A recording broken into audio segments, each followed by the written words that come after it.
So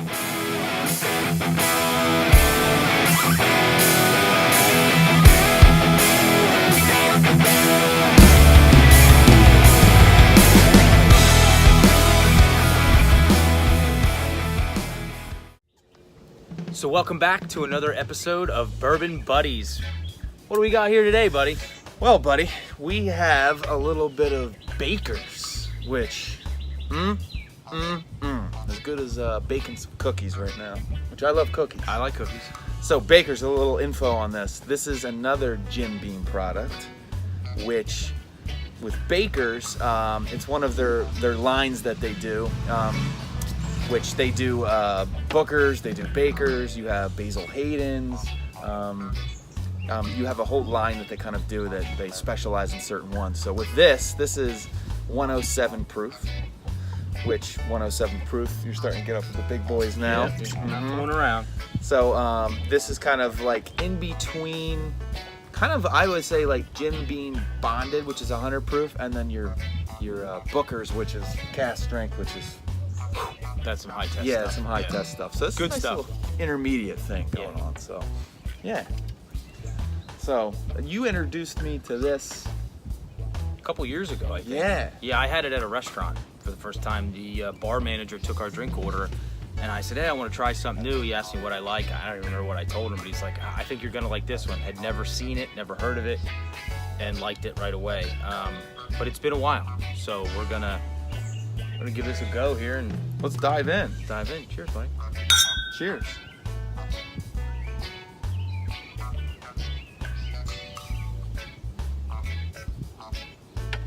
Wow. Now I'm getting a lot of cherry on this now. Almost like cherry cola with A lot of cherry. a lot of cherry. Oh yeah. See, I just went right in for a sip. I see that. I see that. He jumped I the skipped gun. the whole nosing. See, I'm getting.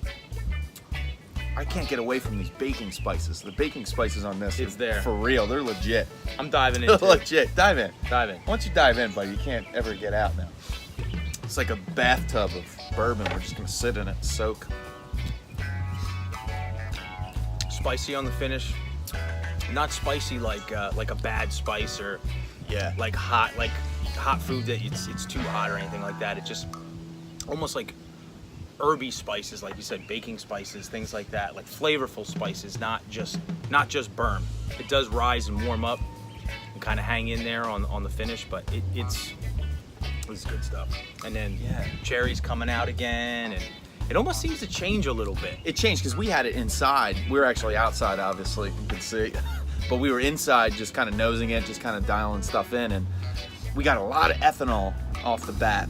And you can see you've drank this a little bit. I've nipped on it quite a bit Yeah. in the last couple days. So I was kind of surprised it was still ethanol-y. And then now it's all of a sudden morphing. Obviously with the crosswind maybe coming in here, airing it out. Yep. It's starting to open up. And this is how I remember Baker's now. This is the cherry, the vanilla, still a little spices, almost. I mean, would you have a caramel spiced apple? Yeah. Is that something they Oh, do? yeah. All right. Oh, yeah. Well, then maybe something like that. Yeah, I'm digging it. It's got a great mouthfeel. Just kind of hangs on the tongue. Really, really good stuff. I love that mouthfeel. The mouthfeel. Did I say cola? Oh yeah, you said cola. I said cola. It's cola city. So I'm gonna say a little bit of cola.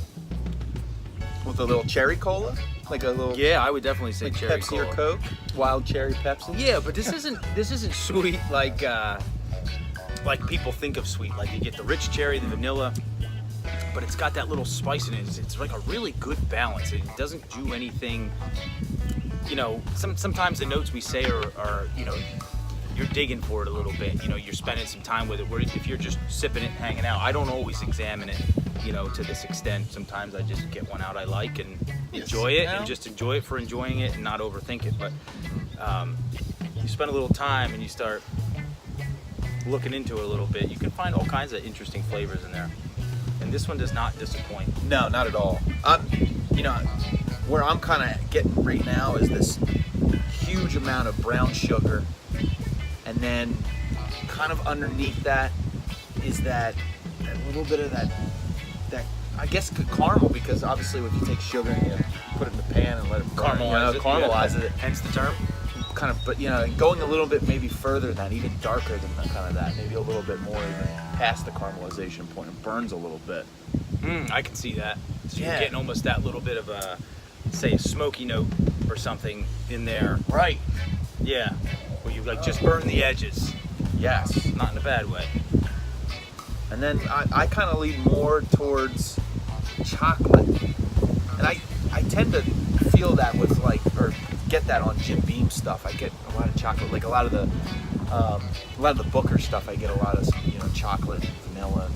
I guess a little vanilla, but yeah, this is more leaning towards a little bit of chocolate. Yeah, I can see that a little bit.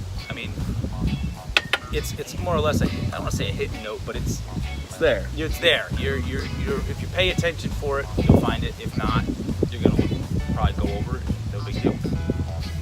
Well, buddy, what did you now? Oh, go ahead. Not to cut you off. Please, no, cut me off. Not with this, though. Not with the alcohol.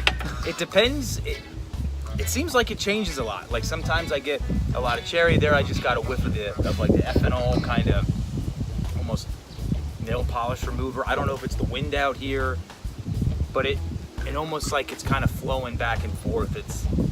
Maybe it's a little more complex than we're giving it credit for. I think so. It's like a little lot. I mean, it is 7 years old, so it's spent some time in a barrel, or in barrels, and it's just starting to kind of it's starting to just be heavenly. I really enjoy this one. So and on that note, how would you rate it? Oh, buddy, rating for me on this, I mean, I'm getting up there now. I think with this one, I'm starting to feel closer to, I would say like an 88, 89. I'd say 89 points I'm going with. This is a really good bourbon. And you know what's nice about this is it's consistent. With Baker's, it's consistent every year. Booker's, it's a lot more pricey. This is what 59-ish, 50s range? Yeah, I want to say it was like 56 or 58 when we got it. See, with Booker's, it's $80 easy, and then you don't know what you're getting sometimes. Some of the batches, like the most recent batch I've heard, Teresa's batch, the first batch of 2019, I heard it was just not very good. And you're paying now $80 for something, and you don't know where you're going to go. With this, it's just consistent. There is something nice about knowing what you're getting. It's fun to try stuff, and I think that's kind of cool with the way they're doing that with the Bookers. It's kind of like something new to try all the time, but for the price point, that's not something that most people want to do all the time. Roll the dice on it, because nothing's worse. We've talked about this before. Nothing's worse than spending a good chunk of coin on something and you get home and you're disappointed. Or it just really didn't live up to your expectations. So, but I believe this one will. So, if you enjoy a little bit of the higher proof and a little bit heartier, heavier bourbons, I would say give this one a go. I know you won't be disappointed. For me, I'm gonna say the 90 mark. Ooh! I'm gonna say the 90 mark. You're going 90. We got cheers to that. Cheers to that, buddy. We're cheers on the 90 mark. I really like this stuff. Oh, baby. And I haven't had it in a while because it's easy to get caught up in other stuff and come back around. And that's one other thing that's exciting, is just to come back around to something you haven't had in a while. And as your palate changes and develops and you learn to appreciate things maybe you didn't like before. Yeah. But this one I always come back to, and I'm always pleasantly surprised. So I'm going 90. Wow, I dig this stuff, man. You know what? This turned into a really good tasting. I'm really, this is beautiful. I'm really digging this. Yeah. And it changed out here. The bourbon opened up. Life can't be any better. It's a perfect day. Drinking some bourbon with a good buddy. Doesn't get much better than that. Well, like they say, life's too short to not have bourbon in your life. And you know what? Enjoy it with a buddy, because we're enjoying it. So, cheers. I don't know who said that, but I like it. I think it just happened. All right, cheers, buddy. Cheers. See ya. Thanks for watching. Have a good one.